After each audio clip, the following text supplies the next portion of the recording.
الرجيم بسم الله الرحمن الرحيم واتبعوا ما تتلو الشياطين على ملك سليمان وما كفر سليمان ولكن الشياطين كفروا يعلمون الناس السحر وما أنزل على الملكين ببابل هاروت وماروت وما يعلمان من أحد حتى يقولا إنما نحن فتنة فلا تكفر فيتعلمون منهما ما يفرقون به بين المرء وزوجه وما هم بضارين به من أحد إلا بإذن الله ويتعلمون ما يضرهم ولا ينفعهم ولقد علموا لمن اشتراه ما له في الآخرة من خلاق ولبئس ما شروا به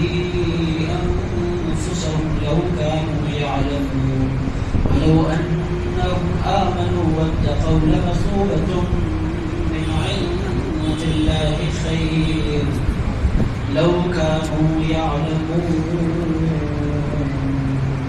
صدق الله العظيم وبلغنا رسوله النبي الأمين المتين الصادق الكريم ونحن على ذلك لمن الشاهدين والشاكرين والحمد لله رب العالمين.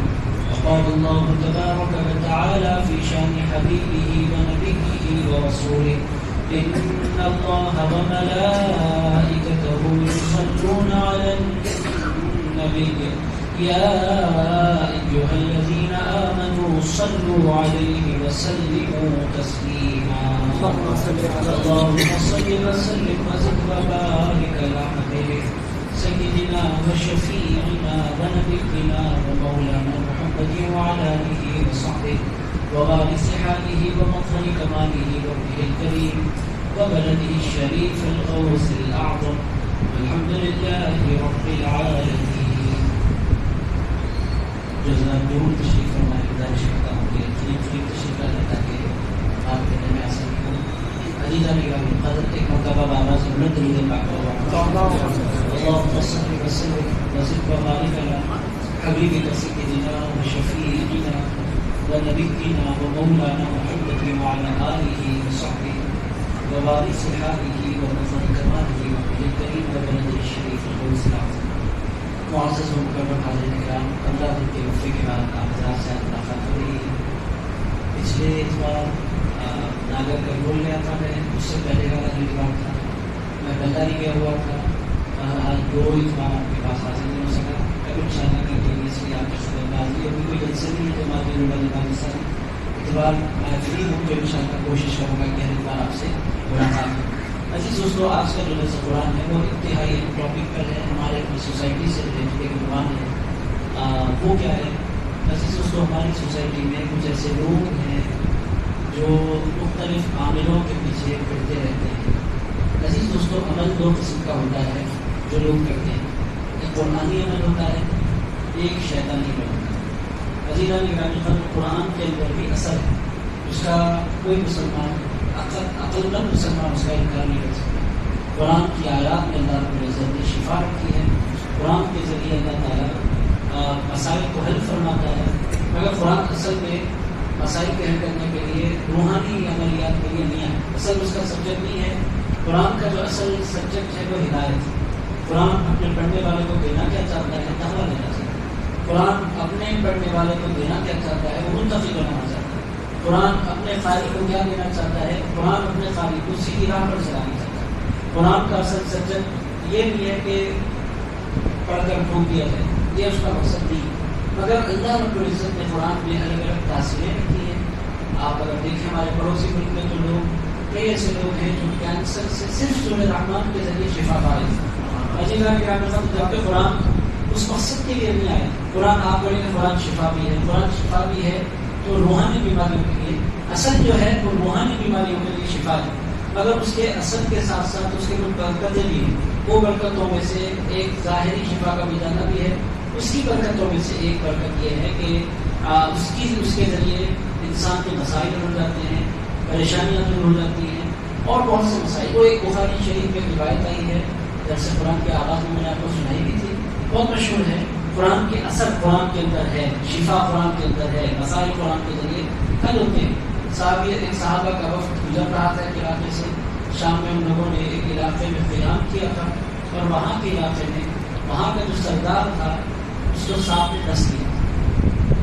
تو یہ مسلمانوں کا وقت وہاں تھا، ان لوگوں نے بڑی کوشش کی اس بندے کو بچانے کی گاؤں والوں نے، مگر وہ ناکام رہے. آپ شہر میں رہتے ہیں، ہم شہر میں رہتے ہیں، اگر سانپوں کا بچھوؤں کا کبھی ہمیں مسئلہ نہیں ہوتا، ہمارے پاس نہیں ہے. سٹی میں کہاں کے انسانوں کے رہنے کے لیے جگہ نہیں ہے تو سانپ بھی چھپا رہے. عزیزہ نے کہا مطلب وہ وہاں رہتے ہیں جنگل ہوتے ہیں، آبادی نہیں ہوتی ہے، یہاں ایک 100 گز کے لیے لڑ رہے ہیں، 20 گز کے لیے بھائی بھائی کا دشمن مل جاتا ہے. ایسے مقام پر کہاں سانپ کہاں بچھو. عزیز دوستو انسان کی کافی انسان کو ڈسنے کے لیے. بہرحال عزیز دوستو سانپ بچھو کاٹتے ہیں. تو بہرحال وہ یہ صحابہ کا قافلہ وہاں تھا، سردار کو وہاں کے سانپ نے کاٹ لیا تھا. تو ایک بندہ گاؤں کا ان کے پاس آیا، صحابہ کے پاس آ کر کہنے لگا سانپ کے زہر کے اثر کے اتارنے کا منتر جانتے ہیں؟ جب منتر تو کوئی جانتا نہیں تھا. ایک صحابی نے کہا ہاں مجھے اچھی طرح معلوم ہے سانپ کا اثر کیسے اتارا جاتا ہے. بڑے صحابہ پریشان ہو گئے، کیسی بات کر رہے ہیں. عزیزہ لوگ حیرت سے ان کو دیکھ رہے تھے کیا ہو رہا ہے. تو انہوں نے کہا چلیں گے آپ ہمارے سردار کے پاس. سوچ لیں کہنے لگے بالکل چلنے کے لیے تیار ہو. چل پڑے ان کے ساتھ گئے اور وہاں جا کر اس کے سرانے بیٹھے. ہارڈلی 30 سیکنڈ انہوں نے لگائے، کچھ پڑھا، پڑھ کر دم کر دیا. دم کر کے فرمانے لگے میں بھی جان ہی رہا ہوں صبح تک ہمارا وقت ہے، ٹھیک نہ ہو تو کہنا. کرنٹ کر آ گئے. عزیزہ نے کہا صبح میں وہ آیا تو بکریوں کا ایک ریوڑ لے کر پہنچ گیا خدمت میں، وہ جو سردار جس کو سانپ کاٹا تھا. اب یہ ریوڑ بکریوں کا دیکھ کر پورے صحابہ پریشان ہو گئے. کہنے لگے بھائی کیا چاہتے ہو؟ کہنے لگے آپ میں سے ایک صاحب نے پر پڑھ کر بھوگا اور ان کو اتنا اچھا منتر جانتے ہیں کہ اس میں نہ زیادہ وقت لگا نہ زیادہ محنت لگی. تو ایک آدھ منٹ کے اندر انہوں نے ہمارا کام صحیح کر دیا اور میں شفایاب ہو گیا. بطور تحفہ میں بکریاں لے کر آیا ہوں. اتنی بہت سی بکریاں تحفے میں دے کر وہ بندہ چلا گیا. اب یہ بکریاں لوگ نے لے لی. اب صحابہ کے آپ میں بحث چل پڑی کہ یہ حلال ہے یا حرام، اس کا کھانا جائز ہے یا ناجائز. یہ نہ انہوں نے محنت کی ہے، نہ کوئی کسب کیا ہے، نہ اس میں ان کا پیسہ خرچ ہوا ہے. اور انہوں نے پڑھا کیا ہے؟ میرے آپ نے پڑھا کیا؟ وہ کہنے لگے میں تو بتانے والا ہوں نہیں، وہ مجھے معلوم ہے، میں خبر رکھوں گا، میں تم کو کیوں بتاؤں. عزیزہ نے کرام صاحب کرام میں جو سینئر تھے لوگوں نے کہا بھائی اس کو ہاتھ کوئی نہیں لگائے، یہ پورے لیبر کو لے کر حضور تک پہنچے گے. رسول اللہ علیہ السلام کی خدمت میں قافلہ پہنچ گیا. آ کر ان لوگوں نے پورا ماجرا بتایا، سرکار ایسے ایسے ایسے ہوا. حضور پاک علیہ السلام نے فرمایا بکریوں کا تم نے کیا کیا؟ کہنے لگے حضور باہر ہے. ارشاد فرمایا اس میں سے میرا بھی حصہ نکالو اور تمہارا بھی حصہ نکالو. اس سے رسول پاک علیہ السلام نے یہ حضور کا ایک مزاح کا انداز بھی تھا. حضور اپنے صحابہ سے بڑا پیار کرتے تھے اور فری حضور کلام فرماتے تھے. عزیزہ نے پھر اس صاحب کو حضور نے بلا کر پوچھا آخر تم نے پڑھا کیا تھا؟ آخر پڑھا کیا تھا؟ انہوں نے کہا سرکار آپ جانتے مجھے کچھ نہیں آتا، میں نے کچھ بھی نہیں پڑھا سوائے سورہ فاتحہ کا. میرا یقین تھا یہ کہ اللہ کا کلام ہے اور اس کلام کے ذریعے شفا مل جائے گی. میں نے یقین سے پڑھا اور اللہ نے اپنے کلام کی لاج رکھی. تو عزیزان گرامی قدر اس حدیث مبارک سے عمل قرآن کے ذریعے ہوتا ہے یہ بھی ثابت ہوتا ہے، اور عمل کے ذریعے کچھ لیا جا سکتا ہے، اس کا جو لیا جائے وہ لینا بھی جائز ہے، یہ بھی ثابت ہوتا ہے، مگر غریبوں کو ڈھونڈنا ثابت نہیں ہوتا. عزیزان گرامی بہت سے لوگ پریشان حال لوگوں کا یہ حدیث مبارک کو بیچ میں رکھ کر فائدہ اٹھانے کی کوشش کرتے ہیں. بھائی ایک تاریخ کے لگتے کیا آپ کا خرچہ کیا ہوا؟ کچھ بھی تو نہیں ہوا. آپ نے دے دیا 50-100 روپئے خیر دعا دیا آپ نے ٹائم بچانے کے لیے. ایک بہت بڑے بزرگ تھے برابر وہ ایک تاریخ کے 11 روپئے لیتے تھے. میرے بچپنے میں وہ بہت بڑی تعداد ان کے پاس آتے تھے. میں نے کتابیں پڑھنی شروع کی 17-18 سال کی عمر میں. تو میں نے حضرت سے پوچھی آپ یہ لوگوں کی خدمت کے لیے کرتے ہیں تو 11 روپئے کیوں لیتے ہیں؟ یہ نہیں لیا، یہ اللہ کے لیے کیجیے، یہ پیسے لینا درست نہیں. میں نے بڑی پیاری بات میں نے لگی 11 روپئے کے خوف سے لوگ میرے پاس کم آتے ہیں. اگر میں 11 روپئے ہٹا دوں تو پھر لوگوں کی اتنی تعداد ہوگی کہ میں سامان لے پاؤں گا. یہ جو 11 روپئے ہیں لوگوں کو روکنے کے لیے ہے. بہرحال عزیزہ نگرامی یہ ہے قصہ کہ کوئی بندہ لے رکھے اگر لوگ لوٹ رہے ہیں. آپ کوئی بندہ کسی کے پاس جائے اور جتنے کم زور عقیدے کے لوگ آتے ہیں آپ اس کو بٹھائیں سامنے اور بولے بھائی تمہارے لیے کچھ بھی نہیں ہوا، تمہارا بہن ہے، تمہارا گمان ہے، تم ٹھیک ہو جاؤ گے، یہ پڑھ لو. اس کے دل کو اطمینان ہی نہیں ہوتا. یہ پڑھ لو تم ٹھیک ہو جاؤ گے، بولتا نہیں یہ صحیح عامل نہیں ہے. صحیح عامل وہ ہے جو بولے تمہارے پر جادو کرا دیا گیا ہے، اب تم مر جانے والے ہو. جب تک یہ کسی کو بولے نہیں آپ اس کو اطمینان نہیں ہوتا، قلبی اطمینان. تو ایسے تھوڑے لوگوں کو پھر ٹوپی پہنانے والے بھی مارکیٹ میں بیٹھے ہوئے. بہرحال آج کے درس قرآن میں یہ سارے ایشوز انشاءاللہ تعالیٰ ڈسکس ہو گئے. تو دو قسم کے عملیات ہیں، ایک قرآنی عملیات، ایک شیطانی عملیات. قرآنی جو عملیات ہیں اس میں جو اثر پیدا ہوتا ہے، اس کا جو مین اثر ہوتا ہے، اس میں دو چیزیں ہوتی ہیں. آپ لوگوں کا سبجیکٹ نہیں ہے مگر نالج ہونی چاہیے. آپ لوگوں کا واقعی اس میں سبجیکٹ نہیں ہے. بہت سے لوگوں کو شوق ہو جاتا ہے، تھوڑے نمازی بنتے، آج تو نمازی بھی نہیں بنتے، میں ان کو شوق ہو جاتا ہے کہ لوگ میرے پیچھے آئے اور میری دھوپ بچے اور میں عزت دار بن جاؤں، سوسائٹی میں ہاتھ ڈال دیتے ہیں. پھر ہاتھ ڈالنے کے بعد پٹائی بھی ہو جاتی ہے، پٹائی ہوتی ہے تو پھر پریشان بھی ہو جاتے ہیں. یہ اتنا آسان نہیں ہے، یہ لائن اتنی آسان نہیں ہے. میرے دوستوں ہر فیلڈ کو سیکھنا پڑتا ہے، ہر فیلڈ میں اجازت ضروری ہے. تعویذوں کی دنیا میں، عملیات کی دنیا میں عامل کام کب کرتا ہے؟ بزرگوں کی اجازت کام زیادہ کرتا ہے. یہ ہے. بہرحال عملیات پر میں پورا لیکچر نہیں دینا چاہتا. بنیادی بات یہ ہے کہ عمل جو ہوتا ہے قرآنی ہوتا ہے. قرآنی عمل کا اثر کیسے ہوتا ہے؟ اس میں بھی دو چیزیں امپورٹنٹ بیسیکلی. ایک تو قرآن کا اثر ہوتا ہے، ایک اجازت دینے والے یا تعویذ دینے والے کے کیریکٹر کا اثر ہوتا ہے. میرے دوستوں اس کو حضرت نظام الدین اولیاء محبوب الہی کی زندگی کے ذریعے آپ سمجھ سکتے ہیں. عزیزان گرامی، وہ روایت میں نے آپ کو پہلے بھی سنائی. حضرت نظام الدین اولیاء محبوب الہی کے پاس ایک بندہ ہے. صبح کا وقت تھا، لوگ جلدی ایکٹیو ہوتے تھے، پوری دنیا میں ایکٹیو ہو جاتے ہیں سوائے حیدرآباد کے ساتھ. عزیزان گرامی، لوگ جلدی سوتے ہیں، جلدی جاگتے ہیں، جلدی ایکٹیو ہوتے ہیں. پوری دنیا اصول پر چل رہی ہے. ہمارے حیدرآباد کو کس کی وجہ لگ گئی نکالو. بہرحال عزیز دوستوں، ایک صاحب نے کل پرسوں مجھے فون کیا رات کے 1 بجے کے آس پاس. میں نے ان کا فون ریسیو نہیں کیا. دوسرے دن میں نے ان کو صبح 8 بجے فون کیا، انہوں نے نہیں اٹھایا. 10:30 بجے کو میں نے فون کیا، نہیں اٹھایا. 3 بجے ان کا فون آیا. میں نے کہا آپ کا رات میرا فون نہیں اٹھایا. بولا رات کے 1 بجے آپ نے فون کیا، اتنا جلدی سو جاتے.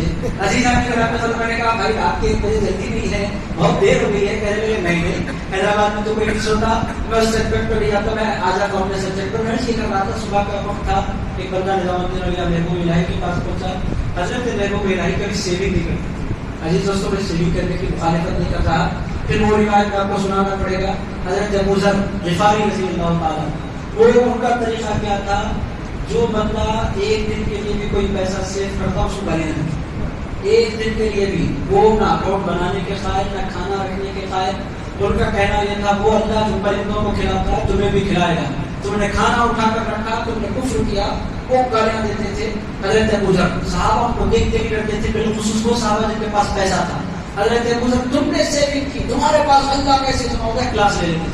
لوگوں نے کہا کیسے سے بچے، اب مسجد کو تو ہر ایک آنا ہوتا، اور پیسے نہ کماتے نہ مسجد سے باہر جاتے، مسجد میں نظر رکھتے، سنت ادا کر لیتے، دیکھتے پیسے والا کون آ رہا ہے. تیرے پاس سیونگ ہے، اب وہ بیچارہ ہر بندہ سیونگ کرتا ہے. ہاں کلاس لے لیتے اس کی. تیرا ایمان نامکمل ہے. کیسا تیرا ایمان ہے؟ رسول اللہ کا دیکھ بھال، اب پیسے جمع کرتا ہے. لوگوں نے کہا کریں تو کیا کریں؟ لوگ سیدھا سے تیری شیر خدا کے پاس، اور ان کو بیک یہی کر سکتے ہیں. حضرت علی کے پاس گئے، جا کے کہنے لگے جس سے مل رہے ہیں گزر زبردست کلاس لے رہے ہیں، پیسے جو جمع کرے، جو پلان کرے، جو سیونگ کرے، اس کی کلاس ہوئی کیا کریں؟ تو حضرت علی شیر خدا نے فرمایا ان کو میرے حوالے کرے، بلاؤ حضور کو. لوگ گئے حضور. حضرت علی شیر خدا یاد رہا رب پڑھتے تھے، حضور کے داماد، حضور کے بھائی. جی ارشاد فرمایا پیسے جمع کرنا کیسا ہے؟ حرام ہے، سخت حرام ہے، ناجائز ہے، اللہ کے توکل کے خلاف ہے. وہی سختی کے ساتھ انہوں نے کہا اچھا پیسے جمع کرنا حرام ہے، بالکل حرام ہے. کہنے لگے پھر زکات دینا. زکات دینا کیسا ہے؟ زکات دینا فرض ہے. ارشاد فرمایا زکات کون دیتا ہے؟ کہنے لگے زکات وہ دیتا ہے جس کے مال پر 1 سال گزر جائے. حضرت گزر نے جواب دیا 1 سال جس کے مال پر گزر جائے. تم تو کہتے ہو 1 دن جمع کرنا منع ہے، قرآن تو 1 سال جمع کرنے کی دعوت دے رہا ہے. حضرت ابو ذر غفاری رضی اللہ تعالیٰ عنہ کی آنکھیں کھل گئی. ارشاد فرمایا سیونگ کرنا، جمع کرنا کوئی گناہ نہیں ہے. ہاں توکل کا علامت مرتبہ یہ ہے کہ کوئی بندہ جمع نہیں کرے، مگر ہر ایک کو اپنے مرتبے میں پہنچانے کی کوشش مت کرو. اے ابو ذر تم بھی جمع نہیں کرتے، اور ابو ذر میں بھی جمع نہیں کرتا، اور ہم دونوں نے یہ سیکھا ہے رسول اللہ سے. اگر رسول اللہ کی جو خاص صحبت ہم کو میسر آئی تو ہر بندے کو میسر نہیں آئی. ایمان کے جس لیول پر میں اور تم ہیں، ہر بندے سے اس کا گناہ کرنا یہ غلط ہے. حضرت ابو ذر غفاری رضی اللہ تعالیٰ عنہ نے فرمایا میری بات سمجھ میں آ گئی. تو عزیز دوستو سیونگ کرنا کوئی گناہ نہیں ہے. میں بھی پہلے ایسی مذمت کرتا تھا، مگر جب میں قرآن پڑھ رہا ہوں، سورہ یوسف کی تفسیر میں نے بیان کی جب میں نے سورہ یوسف پڑھا پریشان ہو گیا. حضرت یوسف علیہ السلام کی پوری بادشاہت کی بنیاد ان کی سیونگ، ان کی پلاننگ اور ان کا بدلہ جمع کرنا، اس کو صحیح وقت پر استعمال کرنا. عزیز دوستوں میں نے کہا بھائی اس کے خلاف بولنا بند کر دینا چاہیے. میرے 10 سال پرانے 8 سال پہلے کے درس اگر آپ میرے اٹھا کر دیکھیں میں سخت مذمت کرتا تھا. مجھے خود یہ اندازہ نہیں تھا کہ زبان الگ ہوتا ہے، توکل کی بھی الگ قسمیں ہیں. یہ جیسا بندے کا معیار ہے ویسا اس کا توکل ہوتا ہے. عزیز دوستوں ساری لاجک سب پر نہیں سوچی جا سکتی. میں نے وہ بات سیکھی کا سے تھی حضور پاک علیہ السلام جمع نہیں فرماتے تھے تو میں اس کی سخت مذمت کرتا تھا. جیسے جیسے آپ لوگ جو سننے والے ہیں ان میں بڑی عمر کے لوگ بھی ہوتے تھے، وہ بیچارے جو جمع کرتے تھے شرمندہ سے ہو جاتے تھے، کاش جمع نہیں کرتے. مگر عزیزان نے مجھے آج افسوس ہو رہا ہے کہ ایسی بات نہیں کرنی چاہیے.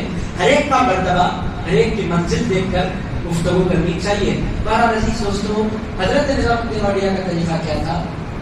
سیونگ ہوتی رہی تھی. ایک بندہ آ گیا، آ کر اس نے کہا کہ اے نظام الدین اولیاء میری بیٹی کی شادی سر پر ہے، 3 دن بعد شادی ہے اور میرے پاس کچھ بھی انتظام نہیں ہو سکا. حضرت نظام الدین اولیاء نے کوئی لائن فرمایا کچھ بھی نہیں ہوا، کہنے کا کچھ بھی نہیں. میرا فرمایا کام کرو بیٹھ جاؤ، میرے پاس لوگ آتے ہیں اور جو آتے ہیں بہت سے لوگ میرے پاس تحفے لے کر آتے ہیں. اب جو بھی آئے گا 2 گھنٹے تک اسے تم بیٹھ جاؤ اطمینان سے.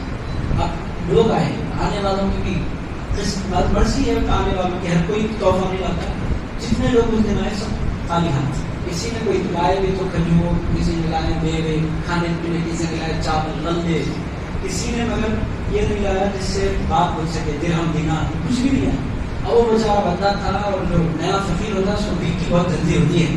علی خان نے وہ بیچا ہر 10 منٹ بعد کچھ آیا حضرت، ارے بھائی بیٹھ جا، کچھ آئے تو میں خود بلاؤں گا، بار بار کیوں آ رہا ہے. پھر کچھ دیر حضرت کچھ آیا، انہوں نے کہا اس کا تو بڑا مسئلہ ہو جا رہا ہے. کہنے لگے میاں مجھ سے بار بار نہیں پوچھتے، آئے تو میں خود دے دوں گا تمہیں. پھر پتا کرنے کے بعد اس کو بھی کیجیے نا حضرت، انتظامات ہے، شادی سر پر ہے، رہا نہیں گیا سے. شاید میں کام کروں 7 ڈھیلے لے کر آؤ جا کر مٹی کے، جی 7 ڈھیلے مٹی. اور وہ عقیدے والا تھا، باہر گیا ڈھیلے اٹھائے مٹی کے 7 ڈھیلے لا کر پیش کر دیے. حضرت نظام الدین اولیاء کے دل میں آیا تاکہ وہ سنے. ان ڈھیلوں کو اپنے ہاتھ میں رکھا، بسم اللہ الرحمن الرحیم، قل هو اللہ احد اللہ الصمد لم یلد ولم یولد ولم یکن له. ایک بار پڑھا، 2 بار پڑھا، 3 بار پڑھا، پڑھ کر پھونک مارا، مارتی مٹی سونے میں تبدیل ہو گیا. سونا ہاتھ میں لے لیا، اب بہت خوش ہو گیا. تھوڑا مٹی بھی مل گئی اور مٹی کو سونا بنانے کا طریقہ بھی مل گیا. وہ ڈھیلے لے جا کر کام پر لگا جاتا. ایسا نہیں کیا، گھر گیا بیوی کے ہاتھ میں سونا رکھا، بیوی بہت خوش ہو گئی. کہاں سے ہے؟ نظام الدین اولیاء محبوب الہی کے لیے 2-4 تولے سونا ہے، بیچو تو بہت سفر سے نکل سکتے ہیں، اور مت بیچو. تو نے کہا کرنا کیا ہے؟ جتنے آسو پاسو اینٹیں وغیرہ ہے سب لے آؤ. نے کہا کیا کرنا کیا چاہتے ہو؟ بیوی نے کہا کرنا کچھ مت پوچھو، میں جو کرنے والا ہوں میں کرنے والا ہوں. تو تمہیں خبر نہیں ہے، جتنی اینٹیں ہو سکتی ہیں جمع کر دو میرے پاس، ڈھیر لا کر لگا دو. اب بیوی نے کہا کیا ہو گیا نہیں پتا، شادی سر پر ڈھیر لگا رہے مٹی کے، لا کر رکھ دیا. اتنی بہت سی اینٹیں منگا کر سامنے رکھ دیا. اس کے بعد شروع کرا بسم اللہ الرحمن الرحیم، قل هو اللہ احد اللہ الصمد لم یلد ولم یولد ولم یکن له کفوا احد. 3 بار پڑھا، پھونکا، مٹی مٹی ہے، تبدیل نہیں ہوئی. اس کے بعد 30 بار پڑھ کر پھونکا، مٹی مٹی ہے. 300 مرتبہ پڑھ کر پھونکا، مٹی مٹی ہے. 3000 مرتبہ پھونکا، مٹی مٹی. بیوی بولی کیا ہو گیا؟ کیا مٹی سونا نکل رہی؟ لیکن 3 بار پڑھے تھے حضرت نظام الدین اولیاء اور مٹی سونے میں تبدیل ہو گئی تھی. 3000 مرتبہ پڑھ دیا. بیوی نے کہا نادان تم نے قرآن کی آیتیں تو جان لی ہے، نظام الدین کی زبان کہاں سے میں جو چیز اثر کرتی ہے، جو فیکٹر کام کرتا ہے، تعویذ سے زیادہ اجازت کام کرتی ہے، تعویذ سے زیادہ اللہ والے کا تقویٰ کام کرتا ہے. عملیات کی دنیا میں جو عامل زیادہ اللہ سے ڈرنے والا ہوگا اس کی تعویذ اتنا زیادہ اثر کرے گی. اور عزیزان جو بے نمازی ہو آپ کو اس کی تعویذ دینی نہیں چاہیے. عزیزان اگر وہ جو لوگ مارکیٹ میں بیٹھے ہیں، آپ تعویذ لے، ہر بندہ تعویذ لینے کے لائق نہیں ہوتا. عزیز دوستو ہر بندہ ایسا نہیں ہوتا جس سے جا کر آپ اٹھا لائے، تعویذ نہیں ہوتا. پہلے آپ اس کو جانیں، پہلے آپ اس کو پہچانیں، پہلے آپ اس کو سمجھیں، پہلے آپ اس کے صبح و شام دیکھیں. میرے دوستو بارشی مستامی رحمۃ اللہ تعالیٰ علیہ مستام سے ان کو پتا چلا کہ اللہ والا ہے اور 1000 کلومیٹر کے فاصلے پر ہے. مریدین سے فرمایا ایک اللہ والے وہاں موجود ہیں، چلو زیارت کراتے ہیں. مریدین کے ساتھ پہنچے، 1000 کلومیٹر کا سفر کر کے بارشی مستامی مسجد میں جا کر بیٹھے. ظہر کا وقت تھا، مسجد پہلے پہنچ گیا تھا قافلہ، ناشتہ لوگوں نے کر لیا، مسجد پہنچ گئے 12:30 ساڑھے 12 بجے مسجد پہنچ گئے، مسجد میں پہنچ کر بیٹھ گئے تو اللہ والے آئیں گے. وہ نمازی بندہ تھا، وہ واقعی آیا، نماز کے 5-7 منٹ پہلے بندہ مسجد میں انٹر ہوا. مسجد میں جب بندہ انٹر ہوا تو نہ اس بندے نے دعا پڑھی، نہ اس بندے نے اپنا دایاں پیر مسجد میں داخل کیا، لیفٹ پیر سے مسجد کے اندر داخل ہو گیا. سنتیں پڑھی، فرض پڑھی، حضرت بالاجی بستانی اپنی مریدی کے ساتھ فرض پڑھی، سنت ادا کی، نفل ادا کی. اس کے بعد جب پوری مریدی حضرت بالاجی بستانی کے پاس آئے اور ارشاد فرمایا، حضرت وہ بزرگ بیٹھے مسجد میں ملاقات کرنے کے لیے نفل پڑھ رہے ہیں، ارشاد فرمایا مجھے اس سے ملاقات نہیں کرنی. تو انہوں نے کہا آپ نے 1000 کلومیٹر کا فاصلہ اس بندے سے ملاقات کرنے کے لیے طے کیا ہے، ملاقات کیے بغیر چلے جائیں گے؟ ارشاد فرمایا جس کو میرے حضور کی سنتوں کا خیال نہیں ہے اس کے پاس کوئی برکت اور خیر نہیں ہے. اگر وہ حضور کا غلام ہوتا تو پھر وہ قابل تعظیم بھی ہوتا، قابل تقریب بھی ہوتا. جس کے پاس حضور کی سنتوں کا خیال نہیں ہے اس کی بات میں کہاں سے اثر ہوگا، اس کی کیریکٹر میں کہاں سے اثر ہوگا. عزیز دوستوں، تو عملیات کی دنیا میں آپ کو آج کے درس سے اس کا تعلق کیا ہے، بڑا گہرا تعلق ہے. وہی باتیں آئی ہیں. پہلی بات آپ کے خدمت میں یہ کلیئر ہونی چاہیے کہ ہر بندہ ایلیجبل نہیں ہوتا تعویذ دینے کے. عزیزان گرامی قدر، تعویذ میں عملیات میں اثر ہوتا ہے. ایک بات، ایک ڈاؤٹ یہاں یہ بھی کلیئر کر دو، تعویذ والے جب قرآن دیتے ہیں تو قرآن لکھ کر کیوں نہیں دے دیتے، نمبر کیوں لکھتے ہیں؟ بہت سے لوگوں کو اعتراض ہوتا ہے. نمبر کا قصہ کیا ہے؟ 1 2 4 6 8 یہ جو نمبر لکھے جاتے ہیں اس کی چالیں ہیں، نیچے سے چلی الگ ہے، ٹیڑھی چال الگ ہے، اس میں چال الگ الگ انداز سے لکھنا ہوتا ہے. ایسے نمبر مار کر نہیں دے سکتے. عزیزان گرامی قدر، وہ نمبر لکھنے کے اسٹائل ہے. آپ بولے کہ آپ کو بڑی گہری معلومات اس کی ہو رہی ہے. عزیزان گرامی قدر، ہمارے بزرگوں سے چلتا آ رہا ہے. مجھے اس میں دلچسپی نہیں ہے مگر انسان خاندان کی چیزیں بچپن میں بھی سیکھ جاتا ہے. عزیز دوستوں، تو ہمارے بزرگوں کے پاس ہے، اجازتیں ہیں، خاندانی ہے، تو مجھے پوری اس کی نالج ہے. اس واسطے میں آپ کی خدمت پیش کروں. نمبر کیوں لکھتے ہیں، قرآن کیوں نہیں لکھتے؟ میں اس کا جواب کیا ہے؟ عزیزان گرامی قدر، انسان کبھی پاک ہوتا ہے، انسان کبھی ناپاک بھی ہوتا ہے. انسان کبھی پاک مقام پر رہتا ہے، انسان کبھی ناپاک مقام پر بھی جاتا ہے. بطور بالخصوص ہر انسان کو واش روم کو جانا ہوتا ہے. اگر قرآن لکھ دیں تو انسان ناپاک کی حالت میں اس کو کیری نہیں کر سکتا، اس کے لیے بڑے مسائل ہو سکتے ہیں. تو قرآن کے ادب میں قرآن کو علم الاعداد میں تبدیل کر کے ادب لکھتے ہیں. اور تعویذ کرنے والوں کا یقین ہے کہ جو اصل قرآن کی آیتوں میں ہے وہی اصل قرآن کے اعداد میں بھی ہے. عزیز دوستوں، بہرحال آئیے آج کی طرف سے قرآن کی طرف پڑھتے ہیں. 2 باتیں آپ کی سمجھ میں آ گئی، ایک قرآنی عمل ہے، ایک قرآنی عمل ہے اور ایک شیطانی عمل. عزیز دوستوں، قرآنی عمل کیسے ہوتا ہے، کس سے کروانا چاہیے، یہ میں نے آپ کی خدمت میں عرض کر دیا. اس کے اپنے پروسیجر ہے، بہت سی چیزیں عقلوں میں نہیں آتی مگر وہ سسٹم ہے، اس کو فالو کرنا پڑتا ہے. بہرحال آئیے آج کی طرف سے قرآن کی طرف پڑھتے ہیں. شیطانی عمل کا قصہ کیا ہے؟ قرآنی عمل کے لیے تقویٰ شرط ہے. قرآنی عمل کے لیے جتنا بندہ متقی ہوگا اتنا ہی اس سے شیطان ڈرتے ہیں، گھبراتے ہیں، اور جتنا بندہ بے عمل ہوگا شیطان اس سے کھیل لیتے ہیں. عزیز دوستوں، بہت سے لوگ عملیات کے چکر میں اتر جاتے ہیں، پٹائی ہو جاتی ہے، جانے سے میری آنکھوں کے سامنے کتنے لوگ یہی شیطانی نہیں قرآنی عمل کے چکر میں آتے ہیں مگر ہوتا کچھ بھی نہیں ہے، تقویٰ نہیں ہوتا ہے، نسبت نہیں ہوتی ہے، کریکشن نہیں ہوتا. میری آنکھوں کے سامنے میں نے لوگوں کی جانے جاتے ہوئے دیکھا ہے. اس فیلڈ میں اتنا مارتے ہیں شیطان کے انسان پاگل ہو جاتا ہے. عزیزان گرامی اٹھا کر پڑھا دیتے ہیں، شیاطین ان کے پاس طاقت کا میں کھیل سمجھ رہے ہیں. عزیزان گرامی معلوم نہیں ہوتا کچھ بھی نہیں، شیطان میں آپ ڈال دیتے ہیں اس کے گھروں میں. آپ بھائی پہلے آپ جانے کہ میں ہوں کون، میں کر کیا سکتا ہوں، جن سے میں ٹکر لینے کھڑا ہوں کیا واقعی میرے پاس ان کے برابر طاقت ہے یا نہیں. پہلے انسان سوچے اس کے بعد آگے بڑھے، ورنہ پھر پٹائی کے علاوہ کوئی اور سبب ہے ہی نہیں بچنے کا. تو میرے دوستوں، بہرحال میں نے آپ کی خدمت میں قرآنی عملیات کی بنیادیں عرض کر دی. شیطانی عملیات کی بھی کچھ بنیادیں ہیں. وہ کیا ہیں، کہاں سے شروع ہوا، کب شروع ہوا، اللہ تعالیٰ جادو کیا ایک حقیقت ہے اس کا بیان سنیے. اللہ تعالیٰ فرماتا ہے تبعوا، یہودیوں نے پیروی شروع کی. ما تتلو الشیاطین علی ملک سلیمان علیہ السلام کے زمانے میں شیطان جو پڑھا کرتے تھے یہودیوں نے ان کی پیروی شروع کر دی. سلیمان علیہ السلام کے عہد مبارک سے باضابطہ جادو ایک فن بنا اور حضرت موسیٰ علیہ السلام کے زمانے میں جادو اپنے پورے عروج پر پہنچ گیا. عزیز دوستو، ایک طرف حضرت سلیمان علیہ السلام تھے، وہ بھی کام کرتے تھے ایسے کام جو انسان کی عقل میں نہیں آئے. مگر حضرت سلیمان علیہ السلام کا کام کرنا اور تھا، اور جادوگروں کا کام کرنا اور تھا۔ مگر یہ جو یہودی تھے، ان لوگوں نے سمجھا کہ سلیمان علیہ السلام بھی جادو کرتے ہیں اور سلیمان علیہ السلام بھی جادوگر ہیں۔ یہ غلط فہمی ان کو ہو گئی۔ یہ ایک بہت بڑا مسکنسیپشن ہے۔ رسول اللہ علیہ السلام کے بارے میں بھی مکے والوں نے یہی کہا کہ رسول پاک انہ لمجنون انہ لشاعر انہ، آپ دیکھیں قرآن مجید، انہ لساحر، لوگوں نے کہا یہ جادوگر ہیں۔ رسول اللہ علیہ السلام کے بارے میں لوگوں نے کہا یہ نعوذ باللہ جادوگر ہیں۔ عزیز دوستو، جادو کرنے والا پہلی شرط یہ ہے کہ وہ کفر کرتا ہے۔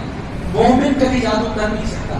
عزیزان گرامی، جادو کرنے والا بھی کافر ہوتا ہے اور جادو کرانے والا بھی کافر ہوتا ہے۔ آپ بولیں گے کیا وہ لوگ جو غیروں کے پاس جا کر عملیات کرواتے ہیں، ہاں، جا کر جو لڑانے کے عملیات کرواتے ہیں، کاروبار بٹھا دینے کے عملیات کرواتے ہیں، وہ ایک معنی میں کفر کرتے ہیں۔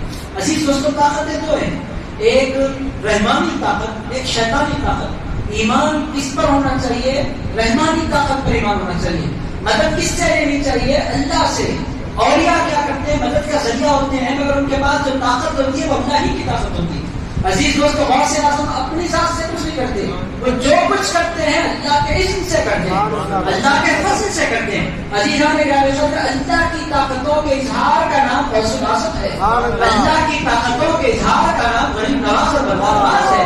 عزیزان گرامی، یہ کبھی لوگوں نے دعویٰ نہیں کیا کہ طاقت ہماری ہے، وہ ہمیشہ کہتے ہیں ہم کچھ نہیں کرتے، جو کرتا ہے اللہ کرتا ہے۔ اسی لیے وہ لوگ انشاءاللہ کہا کرتے ہیں۔ حضرت سیدنا سلیمان علیہ السلام نے نکاح فرمایا، ارشاد فرمایا آئندہ سال میرے گھر میں بچہ ہوگا۔ پیغمبر تھے، انتہائی فٹ تھے جسمانی طور پر حضرت سلیمان، یقین تھا۔ ارشاد فرمایا آئندہ سال میرے گھر بچہ ہوگا، نکاح کے دن اعلان فرمایا۔ 1 سال گزر گیا، 2 سال گزر گئے، 3 سال گزر گئے۔ لوگوں نے پوچھا اے پیغمبر بچہ کیوں نہیں ہو رہا؟ آپ نے تو کہا تھا کہ ہو جائے گا۔ اللہ کی بارگاہ میں سرزد ہو گئے، مولا میں بھی صحت مند، میری بیوی بھی صحت مند، نکاح ہم نے فرمایا اور تیرے حکم کی ہم نے تابعداری کی، اے اللہ اولاد سے میں کیوں؟ ارشاد فرمایا سلیمان تمہیں بچہ ہوگا یہ تو کہا، انشاءاللہ کہنا تو بھول گئے۔ بچہ اس وقت ہوتا ہے جب اللہ چاہے، اللہ نہیں چاہے تو کچھ بھی نہیں ہوتا۔ حضرت سلیمان اسی لیے اللہ نے فرمایا وَلَا تَقُولَنَّ لِشَيْءٍ، کبھی ہر کسی مت بولو کہ یہ میں کروں گا کل، وَلَا تَقُولَنَّ لِشَيْءٍ إِنِّي فَاعِلٌ ذَلِكَ غَدًا، کل میں یہ کرنے والا ہوں۔ اس کے ساتھ یہ إِلَّا أَن يَشَاءَ اللَّهُ، یہ ہوگا اگر اللہ چاہے تو ہوگا، اللہ نہیں چاہے تو کچھ بھی نہیں ہو سکتا۔ بہرحال عزیزان گرامی قدر کو ایک ہے قرآنی طاقت، ایک ہے شیطانی طاقت۔ یہ جو لوگ ہیں جادو کرنے والے، وہ باضابطہ شیطان سے مدد دیتے ہیں۔ عزیزان گرامی قدر یہ جادو کرنے والوں کو انتہائی برے اعمال کرنے پڑتے ہیں، انتہائی گھٹیا حرکتیں کرنی پڑتی ہیں، انتہائی کفر بھرے کلمات بولنے پڑتے ہیں۔ افسوسناک پہلو یہ ہے کہ مسلمانوں کی بہت بڑی تعداد ایمان رکھتے ہوئے ایسے لوگوں کے پاس پہنچ جاتی ہے۔ کتنے لوگ ہیں جو اپنے بازوں کی دکان ترقی کر رہی ہے جادوگر میں، کتنے لوگ ہیں ہوٹلوں کی فیلڈ میں تو آپ اللہ کی پناہ۔ عزیزان گرامی ہمارے شہر حیدرآباد میں کم ہوٹل ہیں جہاں کے لوگ جادو نہیں کرا کرتے، اچھے اچھے لوگ عزیز دوستوں پیسوں کے چکر میں میرے بازو والے کی ہوٹل، اس روڈ کی ہوٹل چل رہی ہے، اس کی ہوٹل کو بٹھا دوں، کیا کرتے ہیں عاملوں کے پیچھے جاتے ہیں، عملیات کرواتے ہیں۔ وہ سمجھتے ہیں کہ کاروبار میں ہمارے کاروبار میں برکت ہوگی، مگر نقصان کیا ہوگا؟ عزیز دوستوں جادو کرنے والا بھی کافر ہوتا ہے، جادو کروانے والا بھی کافر ہوتا ہے۔ جب اس کی موت آتی ہے تو وہ ایمان والوں کے جملے میں نہیں رہتا، وہ کافروں کے جملے میں رہتا ہے۔ میرے دوستوں دنیا کی تھوڑی سی بینیفٹ کے لیے اتنا بڑا لاس بندہ کر لے، آپ سوچیں عزیز دوست، تھوڑی سی بینیفٹ دنیا کی بندہ کیا ہوگا؟ آپ 5 لاکھ کما لیں گے، 10 لاکھ کما لیں گے، اور کیا اس سے بڑھ کر تو نہیں، 15 لاکھ کما لیں گے، 50 لاکھ کما لیں گے، ہاں اس سے بڑھ کر کیا؟ اگر عزیزان گرامی قدر 50 لاکھ کے لیے ایمان کھو دینا، یہ تو مردوں کا شوق، عورتوں کا تو عجیب حصہ ہے۔ عزیز دوستوں ننند کا بھی من ہو رہا ہے، ساس کا بھی من ہو رہا ہے، اتنی چھوٹی چھوٹی باتوں پر یہ لوگ چلی جاتی ہیں خواتین اور جادو کروا دیتی ہے۔ بہرحال عزیز دوستوں 2 باتیں آپ کے سامنے کلیئر ہو گئی، ایک قرآنی عمل ہے وہ کب ہوتا ہے، اس کے پیچھے 2 چیزیں کام کرتی ہیں، علم العادات کو کیوں منتقل ہوا، تینوں باتیں میں نے آپ کی خدمت میں رکھ دی۔ شیطانی عمل کیا ہے آپ سنیں، وَاتَّبَعُوا مَا تَتْلُو الشَّيَاطِينُ عَلَىٰ مُلْكِ سُلَيْمَانَ، وہ لوگ پیروی کرتے تھے سلیمان علیہ السلام کے زمانے میں ان باتوں کی جو شیاطین پڑھا کرتے جادو کے منتر۔ وما کفر سلیمان، اللہ پاک فرماتا ہے رسول اللہ نے حضرت سلیمان علیہ السلام کی مرتبہ تعریف کی تو یہودیوں نے کہا یہ کیسے پیغمبر ہیں جادوگر کی تعریف کرتے ہیں.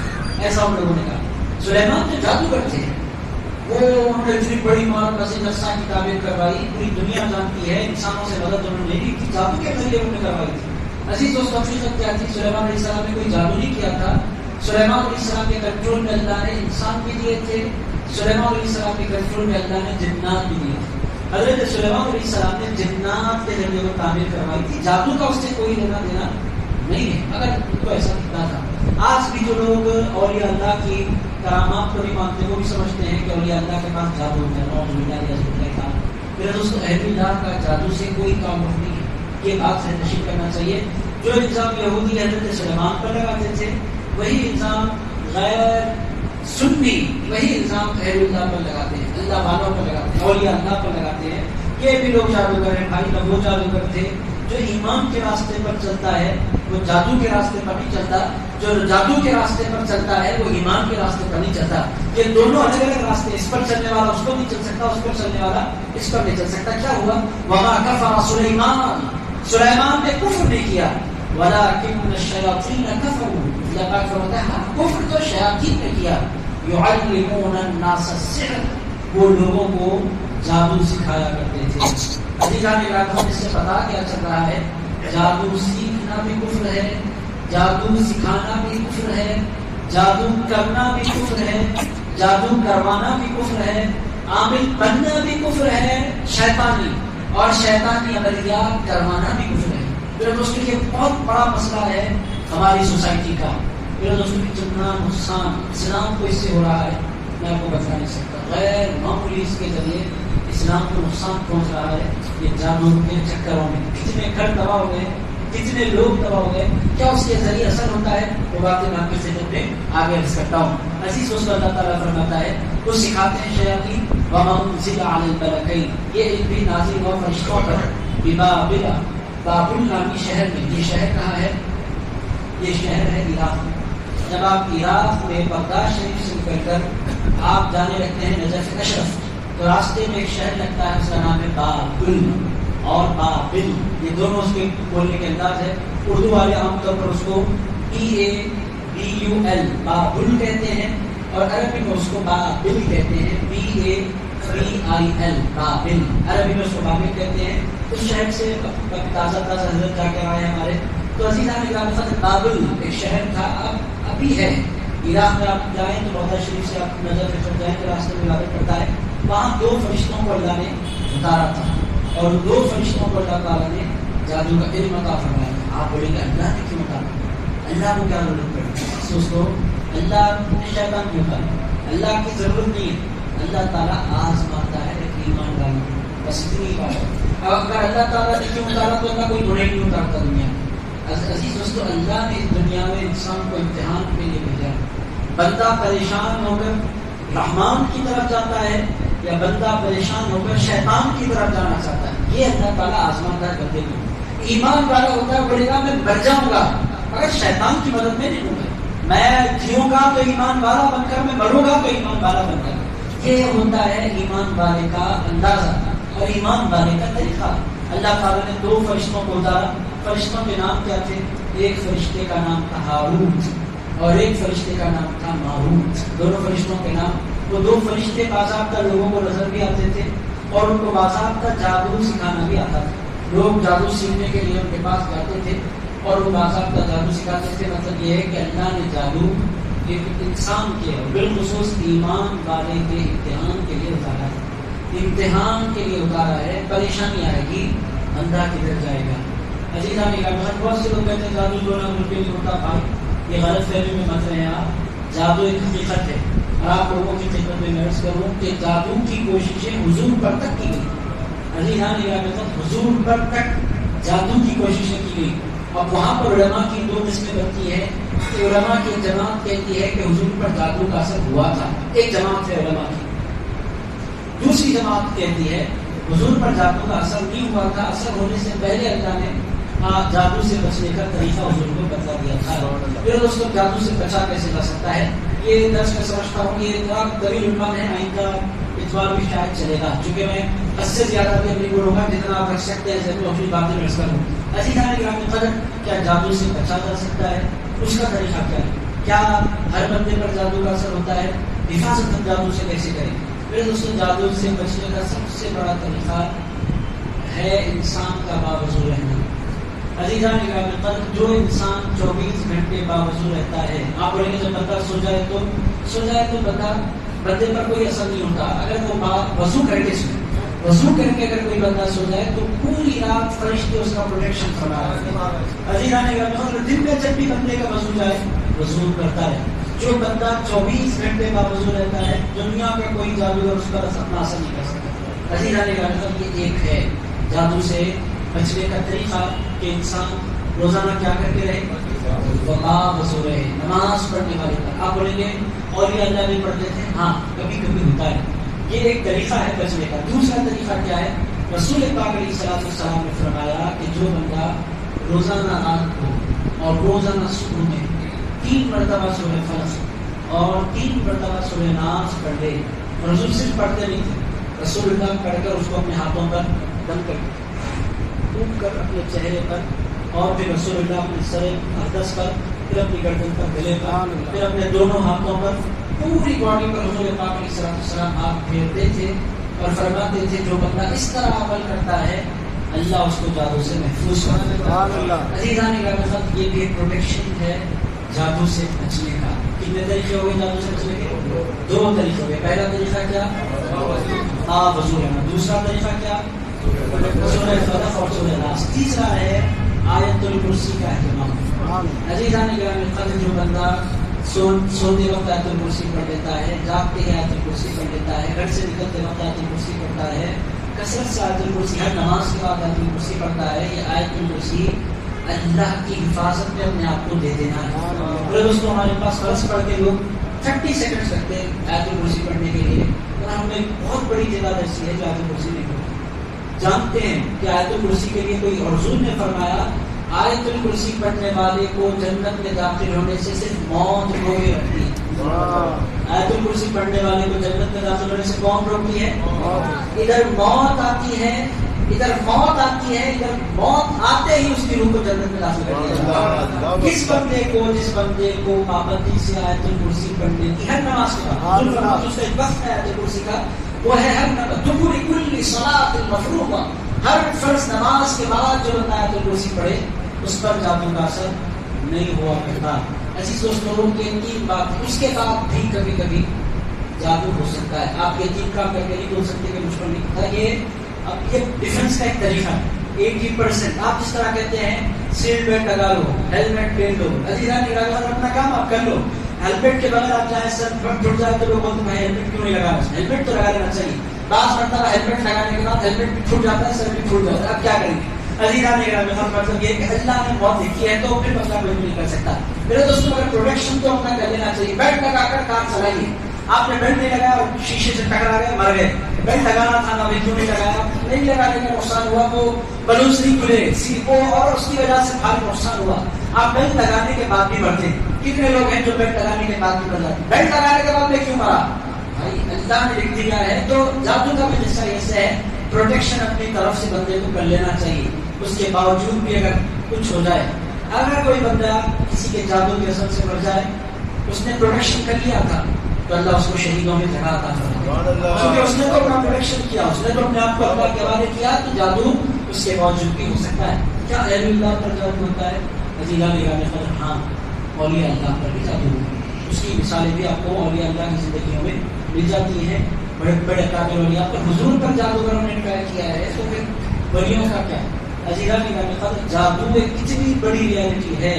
بہت سے لوگ ہے ہی نہیں جادو وادو. عزیز دوستوں، جادو کا انکار کرنا قرآن کا انکار کرنا. عزیزان گرامی، جادو کا انکار کرنا ایک معنی میں قرآن کی آیات کا انکار کرنا. اللہ فرما رہا ہے باضابطہ کہ نازل کیا گیا، اس کے اندر اللہ نے اثر رکھا کیوں؟ امتحان کے لیے. عزیز دوستوں، صرف امتحان کے لیے، اس کے علاوہ اس کا کوئی اور مقصد نہیں. اب آگے سنیے آپ کیا ہوا. فرشتوں کے نام بھی آپ کو پتا چل گئے. کون کیا تھے فرشتوں کے نام؟ ہاروت، اور ان کے بارے میں لوگ قصے بھی سناتے ہیں. وہ قصوں کی حقیقت زیادہ نہیں ہے. یہ وہ جو قصے سنائے جاتے ہیں ایسا تھا، کچھ بھی نہیں تھا، امتحان تھا. اس کے علاوہ بعض لوگ یہاں تک کہہ دیتے ہیں فرشتوں کو کنویں کو الٹا لٹکا دیا گیا تھا. عزیز دوستوں آپ کو ذرا فرشتوں کا بھی خیال کرنا چاہیے, ذرا ادب کے ساتھ ذکر کیجیے فرشتوں کا. خواہ کر ان کو الٹا لٹکا دینا, چونکہ جادو سکھاتے ہیں تو الٹا لٹکا دیا گیا تھا. سب پھینکم کھا کر کیجیے. ایک صاحب سے تو میں نے یہاں تک سنا, جو سناتے ہیں قصہ آپ کو معلوم, ہارون کا قصہ وغیرہ نہیں تو معلوم. ایسا ہوا تھا 2 فرشتے اترے تھے. مگر آخر کیا ہوا, کہنے لگے 2 فرشتے اترے تھے اور ان لوگوں نے اللہ سے کہا اللہ ہم زمین پر جا کر گناہ کریں گے نہیں. اللہ نے فرمایا تم گناہ سے بچے نہیں سکتے. تو ان لوگوں نے کہا اللہ ہم کریں گے نہیں. اللہ نے فرمایا جاؤ دنیا پر چلے جاؤ. دونوں آ گئے, اس خوبصورت عورت دکھی, دونوں اس کے عاشق ہو گئے. اس عورت نے ان کو شراب پلایا, شراب پلا کر ایک بندے کی اس نے جان لینے لگوائی. ان لوگوں نے مارا. اللہ نے فرمایا تم نے زنا بھی کیا, شراب بھی پیا, قتل بھی کیا, تم گناہ گار ہو گئے. اور اللہ نے غصے میں آ کر فرمایا چلو میں تمہیں ڈیوٹی لگاتا ہوں کہ تم جادو سکھانا شروع کر دو. عزیزان گرامی پھر اللہ نے ان کو الٹا لٹکا دیا اور انہیں الٹا لٹک کر جادو سکھانا شروع کیا. عزیز دوستوں کہانی اچھی بنائی آپ نے, مگر کسی کتاب میں یہ کہانی ہے نہیں. عزیز اس کی دلچسپ جو رکھتی ہے ایسے کہانیاں لوگوں کو بہت انگار کرتے ہیں. بہت ہارون ماروت کا قصہ اتنا آپ یوٹیوب پر بھی نہ مل جائے آپ کو, پھینکم کھاتے ہیں. یہ جو فرشتے ہیں, فرشتوں کے بارے میں اللہ نے فرمایا لا یعصون اللہ ما امرهم, فرشتے کبھی نافرمانی نہیں کرتے اس چیز کی جس کا اللہ نے ان کو حکم دیا. وَيَفْعَلُونَ مَا يُؤْمَرُونَ, اور فرشتے وہی کرتے ہیں جس کا ان کو حکم دیا جاتا ہے. اس کے بعد وہ صاحب نے کہا زمین پر آ کر گناہ سے فرشتے نہیں بچ سکے. نتیجہ وہ جو نکال رہے ہیں آپ, ہم کیا بچ سکتے, گناہ تو کرنا ہی کرنا ہے, یہ ہے نتیجہ اس کا. گناہ سے تو فرشتے نہیں بچ سکے, انسان کیا بچ سکتا ہے. یعنی گناہ کیجیے, فرشتوں نے بھی گناہ کیا, انسان گناہ سے نہیں بچ سکتا. تقویٰ وفا کچھ بھی نہیں ہے. عزیز دوستو یہ ہے لاجک جو شیطان پھرا کر لا رہا ہے ہارون ماروت کے نام پر. بہرحال عزیزان گرامی قدر, آئیے آج کا درس عزیز دوستوں کوشش کرتا ہوں ختم ہو جائے. یہ بڑا دلچسپ قصہ ہے کہ نہیں. تو دوستوں آپ لوگ بڑے انٹرسٹ سے سنیں. اس سے پہلے اتنی اچھی آیتیں آئی وہ آپ نے دل میں لگایا. جادو منتر آپ لوگوں کا ایسا دل لگ رہا ہے, ایسا محسوس کر پسندیدہ عنوان ہے. بہرحال عزیزان گرامی قدر اتنی بات تو ہے کہ اس کے پیچھے حقیقت ہے اور یہ سننا چاہیے, یہ سمجھنا چاہیے تاکہ ہمارے ایمان کی حفاظت ہو سکے. تو میرے دوستوں آج کا درس یہ رکھتے بڑا دلچسپ ہے. آگے میں کچھ اور عنوان آئیں گے انشاءاللہ آئندہ اتوار اس کو کنٹینیو کرتے ہیں. آج کے درس کا خلاصہ میں آپ کی خدمت میں عرض کر دیتا ہوں. عمل کی کتنی قسمیں ہیں, کتنی قسمیں ہیں, کون کون سی, قرآنی اور شیطانی. قرآنی اور شیطانی عملیات, قرآنی ہی کو روحانی بھی کہتے ہیں. قرآنی عملیات اثر کیسے کرتے ہیں عزیزان گرامی قدر, اس میں 2 چیزیں بڑا اثر انداز ہوتی ہے. ایک تو اجازت, عزیزان گرامی قدر اولیاء اللہ کی جن کو اجازتیں ہوتی ہیں وہ اصل تعویذ کام نہیں کرتی, تعویذ اصل کام نہیں کرتی, تعویذ کے پیچھے کی اجازت کام کرتی ہے. عزیزان گرامی قدر وہ تو پیپر ہے, پیپر نمبر. اوکے میں نے آپ کو حضرت نظام الدین اولیاء محبوب الہی کا قصہ بھی سنا ہے.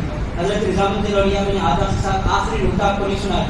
حضرت نظام الدین اولیاء کے پاس وہ بندہ گیا, جا کر کہنے لگا حضرت وظیفہ وہی ہے اور مٹی بھی وہی ہے, اثر کیوں نہیں ہو رہا. حضرت نظام الدین اولیاء محبوب الہی کے پاس اس وقت تیر رکھا ہوا تھا, تیر.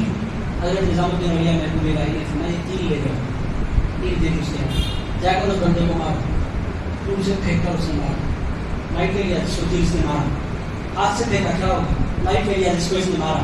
ارشاد فرمایا تم نے دیکھا تیر وہی ہے مگر جب تک تیر کو کمان سے نہ لگایا جائے اس کا اثر نہیں ہوگا. عزیزان گرامی قدر تعویذ کا اثر بھی اس وقت ہوتا ہے جب وہ صحیح زبان تک پہنچے, صحیح ہاتھ تک جب تک نہیں پہنچے. کمان میں آپ لگائے نہیں. بہت سے لوگ تعویذ چرا لیتے نہیں, سمجھتے ہیں یہ تعویذ چرا کر بڑا کام کر سکتے ہیں.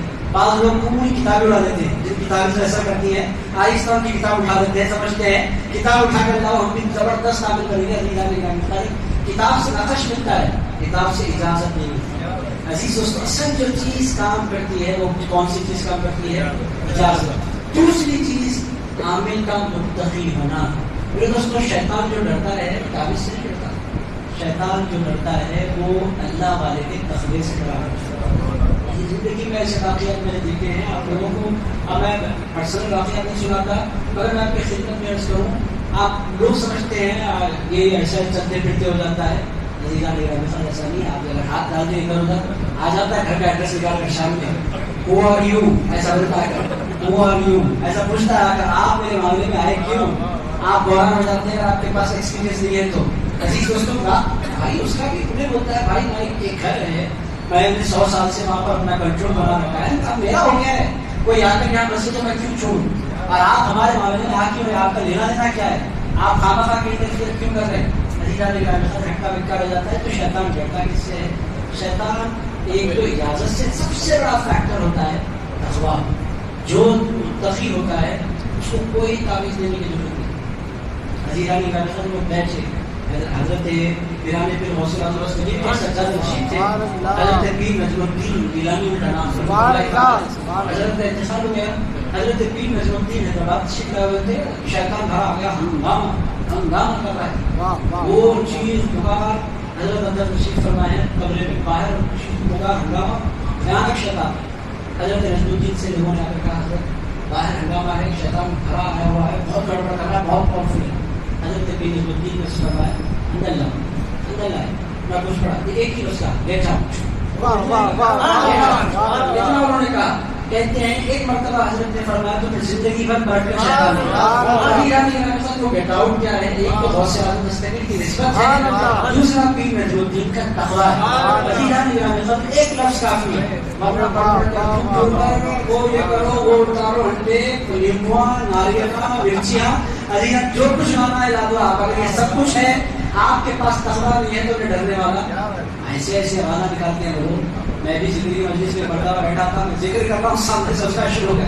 اب ادھر میں پڑھ رہا ہوں, ادھر ہمارے ساتھ کے لوگ, ادھر وہ ہنگامہ مچا رہا ہے. عزیزان گرامی, مطلب یہ ہے کہ یہ ہے تو دو چیزیں بڑا اثر انداز ہوتی ہیں. اور پھر قرآن میں اثر ہے, یہ بھی ہماری سمجھ میں آ گیا.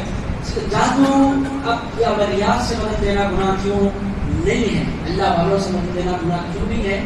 شیطان سے مدد دینا, جادوگروں سے مدد دینا گناہ کیوں ہے؟ پھر دوستوں آپ ایک پراپر چینل کو چھوڑ کر آپ جا رہے ہیں تو یہ آپ شرک کر رہے ہیں. اللہ کو نہیں پسند. ایا کا نام وہ ایا کا نستعین, تجھی سے مدد مانگتے ہیں, یہی عبادت کرتے ہیں. رسول اللہ سے مدد دینا, مولا علی سے مدد دینا, وصفات سے مدد دینا, نواز سے مدد دینا, یہ اللہ ہی کی مدد. یہ لوگ اپنی طرف سے کچھ نہیں کرتے, یہ جو کچھ کرتے ہیں اللہ کے اذن سے کرتے ہیں. تو عزیز دوستوں یہ ہے پرانی عملیات. جادو کا آغاز کب ہوا؟ اللہ تعالیٰ نے قرآن مجید میں اس کا بیان کرنا کب ہوا, کس کے زمانے میں ہوا؟ اس سے پہلے جادو کا ذکر نہیں تھا. سلیمان علیہ السلام کے عہد میں جادو کا آغاز ہوا. عروج پر جادو کا پہنچا حضرت موسیٰ علیہ السلام کے زمانے میں. عیسیٰ علیہ السلام کے زمانے تک جادوگروں کا زور رہا. حضور پاک کے بعد جادو کا زور کم ہو گیا. رسول اللہ علیہ السلام کے صدقے اللہ تعالیٰ نے وہ جو شیاطین اثر انداز ہوتے ہیں ان کے اثرات کو رسول اللہ علیہ السلام نے کم فرمایا. ختم نہیں ہوا. ختم کیوں نہیں ہوا؟ کیونکہ امتحان ابھی باقی ہے. اس واسطے اللہ کو عزت نے جادو رکھا ہے, جادو کی حقیقت ہے. بہرحال عزیز دوستوں آپ کے کچھ سوالات تھے, 2-4 منٹ دے لیتے ہیں, پھر انشاءاللہ ہم دعا کی طرف بڑھتے ہیں. آج کے ٹاپک اچھا 2 باتیں بڑی مولانا صاحب کو یاد اس واسطے کرتا ہوں کہ وہ صرف سنتے نہیں ہیں, سوالات بھی کرتے ہیں. اور عزیزان سوال کس کو آتا ہے؟ جو اچھی طرح سنتا ہے, جو سنتے سنتا ہے کہاں کا سوال کہاں کا جواب, تو نیند مار کر اٹھ رہا ہے. عزیزان گرامی سوال کس کے دل میں پیدا ہوتا ہے؟ جو اچھی طرح سنتا ہے. 2 ڈائریکٹ کوشچن شروع کیے. پہلا کوشچن انہوں نے یہ کیا کیا آپ نے پیر کی فوٹو لگانے سے جادو سے بندہ بچ سکتا ہے؟ ایک سوال نے کیا. بہت ہمارے پاس حیدرآباد میں اللہ کی فضل سے اور یہ اللہ کے بڑے اثرات یہاں رہے تو یہ چیزوں سے لوگ بچے ہوئے. فوٹو لگانا, فوٹو پر آپ لوگوں کو نہیں مانو. یہاں آپ اگر جائیں مہاراشٹر کی طرف, جلسوں میں جاتا ہوں تو میں دیکھتا رہتا ہوں, اور کرناٹک کے علاقوں میں جا کر کے لوگ بھولا پنا ہے, بدماشی نہیں ہے ان کی, بھولا پنا ہے, کم علمی ہے, جہالت ہے, اس کی دیوار پر فوٹو لگاتے ہیں پیر کی, جو قبلے کی دیوار ہوتی ہے. قبلے کی دیوار پر عقیدت کے ساتھ فوٹو لگانا. آپ جانتے ہیں کہ فوٹو پیر ہے تو پیر بھی انسان ہے, اور جس گھر میں عقیدت کے ساتھ فوٹو لگائی جاتی ہے اس گھر میں رحمت کے فرشتے بھی ہوتے ہیں. یہ کس کی بھی فوٹو ہمارے پاس پہلے ملتی تھی. 6 بزرگ بیٹھے, وہ کم ہوئی ہمارے بچپن میں اس کا بہت ضرور تھا. ہر گھر میں فوٹو ہوتی تھی. ادھر غوث پاک, ادھر غریب نواز, بزرگ بیٹھے غوث پاک, اور ایسا سسٹم سے بٹھانے والا بھی جتنی تعریف کرے کم ہے. جس کا جتنا بڑا مرتبہ اس کا اتنا بڑا شبدہ, اور اتنی بڑی اس کی بیٹھک. غوث اعظم, غریب نواز, بابا فرید, نظام الدین اولیاء, اور 2 بزرگ بیٹھتے تھے اس فوٹو میں. وہ فوٹو گھر گھر میں لگائی جاتی تھی. فوٹو کسی کی بھی ہو, وہ فوٹو عام طور پر خیالی ہوتی ہے. آپ انڈیا میں آپ لوگوں کو پتا نہیں, آپ عراق جائیں, عراق میں جگہ جگہ مولا علی کی فوٹو, امام حسن کی فوٹو، امام حسین کی فوٹو، گلیوں میں، روڈوں پر، دکانوں میں ہر طرف فوٹو پھیلی ہوئی ہے، جبکہ ان فوٹوؤں کی کوئی حقیقت نہیں ہے۔ کون سا خلقکار ہے جو مولا علی کی تصویر اتار سکے؟ ان کے حسن کو کون سا مصور ہے جو ڈھال سکے اپنے قلم کے ذریعے؟ تو عزیز دوستو، پہلے تو فوٹو ہوتی نہیں ہے بہت بڑے بزرگوں کی، آپ کے پیر کی تو یقینی طور پر مل سکتی ہے۔ اب اس زمانے میں کیمرے بہت زبردست ہو گئے، اب تو آئی فون نکلا ہوا ہے، تم بچا کر فوٹو کی دنیا میں۔ تو عزیزان کرام قدر فوٹو ہو سکتی ہے، نکل سکتی ہے، اگر فوٹو لگانا بھی ہے اس کا طریقہ بہت محبت ہے مجھے اپنے پیر سے، بہت سے لوگوں کو اپنے بابا سے بڑی محبت ہوتی ہے، کسی کو اپنی امی سے محبت ہوتی ہے، مجھے فوٹو لگانا ہے، فوٹو لگانا بھی ہے۔ ایک بات کا خیال رکھیں کہ فوٹو قبلے کی دیوار پر نہ ہو، قبلے کی دیوار پر فوٹو نہیں ہونی چاہیے، کیونکہ آپ نماز پڑھتے ہیں، نماز جس طرح آپ رخ کر کے ادا کرتے ہیں، پیر کی نہیں، دادا پیر کی نہیں، اور سیاست کی نہیں، مولا علی کسی کی فوٹو قبلے کی دیوار پر ہر چیز نہیں لگانا چاہیے، یہ مکروہ۔ عزیز دوستو، اس سے برکت نہیں آتی، اس سے رحمت کے فرشتے گھر سے چلے جاتے ہیں۔ حضور نے فرمایا شیطان اس وہ فرشتے اس گھر میں نہیں داخل ہوتے جس گھر میں فوٹو ہو اور جس گھر میں کتا ہو۔ کتا جس گھر میں ہو، کتے سے بہت سے لوگ کہنا چاہتے کتے سے کیا پرابلم ہے، وفادار ہے، بہت پیار کرتا ہے اپنے مالک سے، کتے سے کوئی حضرت فرمائے کتے سے کوئی پرابلم نہیں، وفادار جانور ہوتا ہے، مگر کتے کو جب پیار آتا ہے نا تو کتا محبت کا اظہار بہت کرتا ہے۔ دوسرے جانوروں کے مقابلے میں کتے کو جب پیار آتا ہے اپنے مالک پر، اس کی طبیعت ہے محبت۔ آپ کو بیٹے پر پیار آتا ہے تو اٹھا کر آپ چوم لیتے ہیں، بیٹی پر پیار آتا ہے اس کی پیشانی چوم لیتے ہیں، اس کے گال چوم لیتے ہیں، محبت کا اظہار ہے۔ کتے کا بھی اظہار ہے، اس کے پاس کیا، اس کو چومنا نہیں معلوم، اس کو چاٹنا آتا ہے۔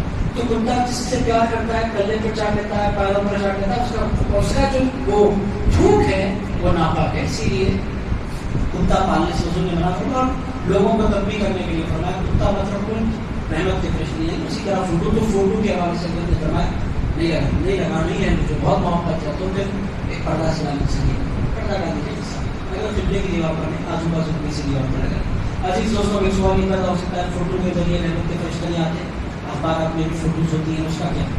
عزیزان کرام فوٹو تعظیم کے مقام پر نہیں ہونا چاہیے، مکروہ تحریم میں ہو جاتی ہے نماز، تعظیم کے مقام پر نہیں ہے تو مکروہ تنزیہ ہے، بہتر ہے جس کمرے میں آپ نماز پڑھتے ہیں ہمارے پاس فرینڈ نہیں ہے، پھر میں ایک مقام پر میرے مذہب کی کرناٹک کی تعریف کرتا ہوں، کرناٹک کے بہت سے گھروں کو میرا جانا ہوا، وہ لوگ ایک بات بہت اچھا کرتے ہیں، عزیزان کرام ہر گھر میں جن کے پاس اللہ ایسا ان کو اللہ نماز کا ہے، جب نیا گھر بناتے ہیں ہر گھر میں وہ لوگ ایک نماز کا پڑھا کرتا ہے، اس میں مرد حضرات بھی نماز پڑھتے ہیں، اس میں خواتین بھی نماز پڑھتے ہیں، اور عزیزان کا باضابطہ قرآن مجید اسی کمرے میں رکھتے ہیں، اور اس کمرے میں گھر والے جا کر اپنا وقت گزارا کرتے ہیں۔ یہ بہت خوبصورت طریقہ ہے، بچوں کو اس سے نماز کی ترغیب ہوتی ہے، امی جاتی ہے روزانہ کمرے میں بیٹھتی ہے نماز پڑھتی ہے تو بچیوں کے اندر شوق پیدا ہوتا ہے، بچوں کے اندر شوق پیدا ہوتا ہے۔ 12 عزیزان فوٹو ہو گیا، اب حضرت نے فرمایا ناریل کا کیا ہے، ناریل بھی لگاتے ہیں، ناریل لگانا کیسا ہے، ناریل کا نہیں ہوتا، اب وہ سبجیکٹ آپ کو ہماری ضرورت نہیں آتا، شیطان بھاگتا کس سے ہے، عزیزان وہ عملیات کرنے والے جانتے ہیں، وہ بندش ہوتی ہے اور اس کے پیچھے بڑی حکمتیں ہوتی ہیں، تو اس لاجک کو آپ سمجھنے کی باضابطہ قانون کی روشنی میں کوشش کریں گے وہ آپ کی سمجھ میں نہیں آ سکتا، مگر یہ ضرور ہے کہ بندش ہوتی ہے، شیطان پر اس کا اثر ہوتا ہے اور شیطان کنٹرول میں آتا ہے، یہ بات ہے۔ تو ناریل ایک ذریعہ بنتا ہے، اصل میں پھر وہی عمل کرنے والا جانتا ہے کہ اس کو لوگ لگا کیوں رہا ہے، ڈائریکٹ آپ ناریل لگا کر سمجھے کہ ناریل کرے گا بالکل نہیں کرتا، اس کے پیچھے حکمتیں ہوتی ہیں، تقاضے ہوتے ہیں۔ 12 عزیزان یہ 2 باتیں تھی، یہ ہے کلیئر ہو گئی۔ کوئی اور سوال حضرات کا؟ جادو کے حوالے سے کوئی ڈاؤٹ آپ حضرات کی؟ میں نے جتنے پہلو تھے کوشش کی کہ سارے کے سارے کور کر دوں، آئندہ انشاءاللہ تعالیٰ اتباع جادو کے حوالے سے کچھ اور باتیں آئیں گی۔ جادوگر کو سب سے پسندیدہ عمل کون سا ہے، وہ کون سا کام کروا کے جادوگر خوش ہوتے ہیں، وہ بھی آئے گا، جادو کیسے سیکھتے ہیں وہ بھی انشاءاللہ تعالیٰ۔ کہ مولانا صاحب کے حوالے میں پورا درس کیا ہوا ہے، انہیں کے حوالے ہے، مولانا صاحب کا بڑا ممنون ہوں گے، قصے سے بہت سے پہلو واضح ہوتے ہیں اور بہت سے پہلو کلیئر ہوتے ہیں۔ مولانا مفتی قاسم صدیقی صاحب امریکہ جامعہ کے لائق مفتی تھے، تقریباً 8-10 سال سے وہ امریکہ میں مفتی ہیں، پرسوں آئے ہوئے تھے حیدرآباد میں ہیں، تو ان کے ساتھ میرا لیکچر ہوا، انہوں نے کہا کہ امریکہ کے اور حیدرآباد کے لیکچر کے کا انداز بالکل جدا ہے۔ وہ انہوں نے فرمایا کہ مجھے عادت ہی نہیں لگی ایک طرفہ تقریر کرنے کی، دوستوں وہ کہتے ہیں ایک طرفہ تقریر لوگوں کے گھر میں نہیں ہوتی، تو تقریر کے لیے انٹریکشن ضروری ہے، تقریر وہی تقریر وہ لوگوں کے ذہن میں بیٹھتی ہے جب دونوں طرف سے باتیں ہوتی ہیں. جب لوگ انوالو ہوتے ہیں تو درس قرآن کا مقصود بھی جمعے کے خطاب میں تو پبلک کو انوالو کرنا مشکل ہوتا ہے. پر درس قرآن ہم سیکھنے کے لیے بیٹھتے ہیں, سمجھنے کے لیے بیٹھتے ہیں, تو کوشش کرنا چاہیے تاکہ جو ڈاؤٹس پیدا ہو رہے ہیں وہ کلیئر ہوتے رہیں. بہرحال یہ دلچسپ عنوان کو انشاءاللہ تعالیٰ آئندہ اتوار بھی کنٹینیو کریں گے اور اس کو ہم سمجھنے کی کوشش کریں گے. آج کے درس کی ایک آیت بھی مکمل نہیں ہو سکی چونکہ عنوانات بہت تھے, تفصیلات بہت تھی. انشاءاللہ آئندہ اتوار اللہ نے چاہا تو اس موضوع کو سمیٹنے کی میں کوشش کرتا ہوں. اللہ رب العزت کی بارگاہ میں دعا ہے کہ پاک پروردگار ہم کو جادو کرنے سے بچا, جادو کروانے سے بچا, عاملوں کے پاس جانے سے بچا, اے اللہ شیطان کی مدد حاصل کرنے سے بچا. اے اللہ جب تک ہم زندہ رہیں مولا ایمان پر ہمیں زندہ رہیں. اے اللہ موت عطا فرما تو ایمان پر موت عطا فرما. اے پروردگار ہمارے جو دشمن ہیں مولا ان کی سازشوں سے ہماری حفاظت فرما. اے پروردگار ہم کو روزانہ پورا دن باوضو رہنے کی توفیق عطا فرما. اے اللہ ہم کو پورا دن 5 وقت کی نماز پڑھنے کی توفیق عطا. اے اللہ روزانہ سورہ سے قبل سورہ فلق, سورہ ناس, آیت الکرسی اور دیگر اذکار پڑھ کر ہمیں سونے ڈالا. اے اللہ جاگنے کے بعد بھی وظائف کی پابندی کے لیے توفیق عطا فرما. اے پاک پروردگار جو حضرات اے اللہ شیطان کے راستے پر چل پڑے ہیں اور ہم کو ایک توفیق عطا فرما. اے پاک پروردگار ان کو اولیاء کے راستے پر چلنے والا بنا.